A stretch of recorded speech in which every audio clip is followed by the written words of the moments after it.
नमस्कार सर्वांना, श्री स्वामी समर्थ. उद्या 8 मार्च रविवार फाल्गुन कृष्ण पंचमी म्हणजेच आपली लाडकी रंगपंचमी.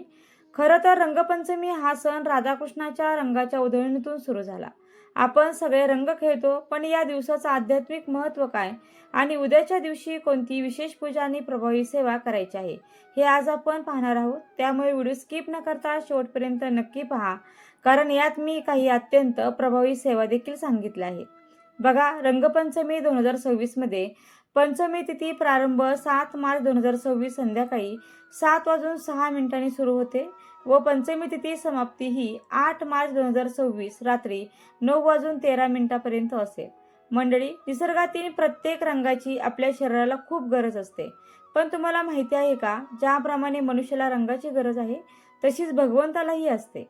जेव्हा आपण निसर्गासाठी किंवा देवावर रंग उधळतो तेव्हा ती एक प्रकारे निसर्गाप्रती कृतज्ञता असते.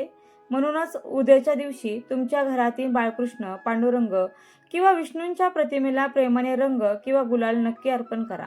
बघा, रंगपंचमीला देव होळी मानले जाते. या दिवशी स्वर्गलोकात देवदेवता रंगांचा उत्सव साजरा करत असतात, अशी देखील श्रद्धा आहे. या जगाची उत्पत्ती ब्रह्मदेवाने केली असली तरी आपले पालन करण्याचं काम हे भगवान विष्णू करतात आणि म्हणूनच रंगपंचमीला विष्णू सेवा करणं खूप फलदायी ठरतं.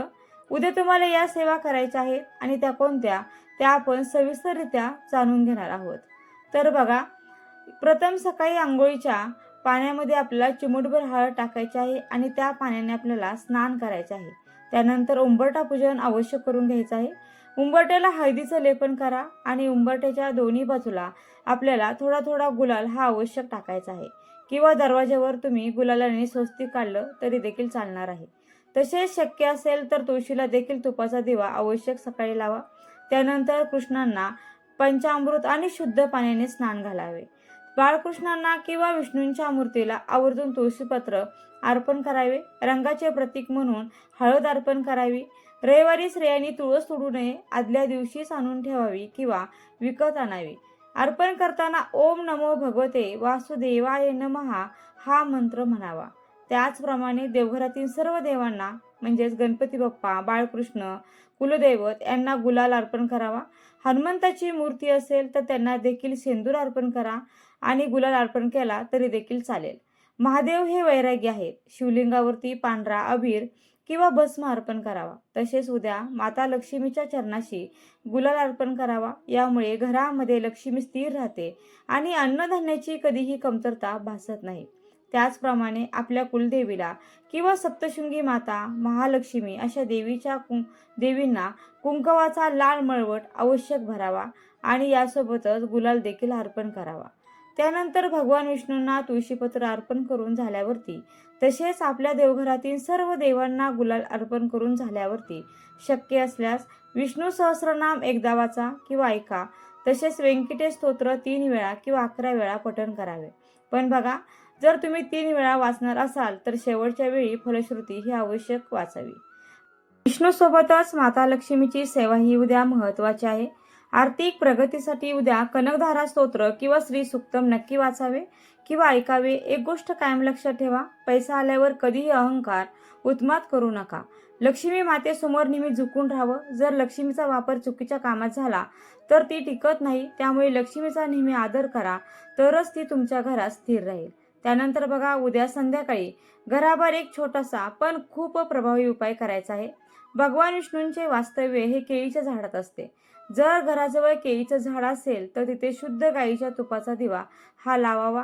जर केळीचं झाड नसेल तर पिंपळाच्या झाडापाशी दिवा लावा आणि तेथे बसून ओम नमो भगवते वासुदेवाय किंवा विष्णू गायत्री मंत्राचा जप हा आवश्यक करावा.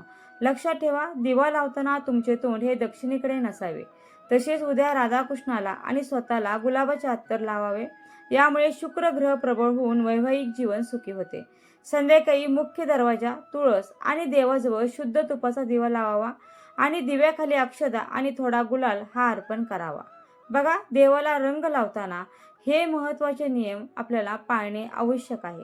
देवांना कधीही रासायनिक रंग लावू नये. देवाला फक्त नैसर्गिक गुलाल, हळद, केशर किंवा चंदन अर्पण करावे. देवाला त्रास होईल असे काही करू नका. म्हणजेच देवांना रंग लावताना आदराने स्पर्श करा. तो रंग खूप जोरात किंवा फेकून लावू नका. आपल्या घरातील मोठ्या माणसांना जसा आपण आदराने मान देतो तसाच देवांच्या चरणांना किंवा हाताला हळूवार स्पर्श करून आपल्याला रंग हा देवांना लावायचा आहे. देवाला रंगाची गरज आहे का? या प्रश्नाचं उत्तर तुमच्या श्रद्धेत आहे. देवाला रंगापेक्षा तुमच्या भावनेची जास्त गरज असते. तुम्ही ज्या ओढीने देवाला रंग लावता त्याच ओढीने देव तुमच्या आयुष्यात सुखाचे रंग भरत असतो आणि तेवढ्या आपल्या संसारात आपल्या सुखामध्ये आनंदाची गोडी देखील निर्माण होणार असते.